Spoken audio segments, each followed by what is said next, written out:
Le quatrième ange répandit sa coupe sur le soleil. Il lui fut donné de brûler les hommes par son feu. Les hommes furent brûlés de brûlures terribles, et ils blasphémèrent le nom du Dieu qui a ses fléaux en son pouvoir, au lieu de se convertir pour rendre gloire à Dieu.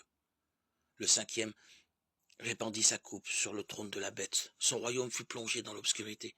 Les gens se mordaient la langue de douleur et blasphémaient le Dieu du ciel pour leur douleur et leurs ulcères, au lieu de se convertir de leur conduite.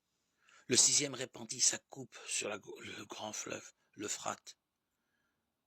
Ses eaux furent taries pour préparer la route des rois venant de l'Orient.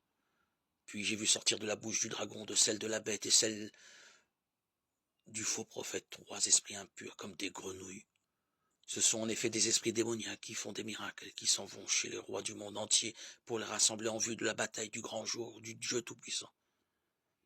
Voici que je viens comme un voleur, heureux celui qui veille et qui garde ses vêtements, pour ne pas aller nu en laissant voir sa honte. Et ils les rassemblèrent au lieu appelé en hébreu Armageddon. Le septième ange répandit sa coupe dans les airs. Une voix forte venant du ciel sortit du temple. Elle disait, c'en est fait.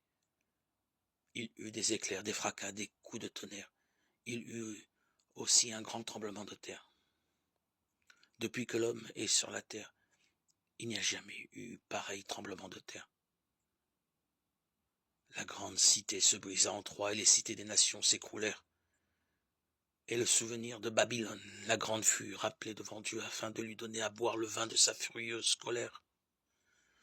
Toutes les îles s'enfuirent et on ne trouva plus de montagnes.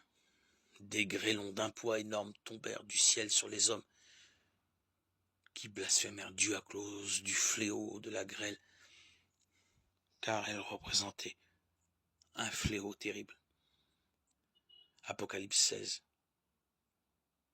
8, 21.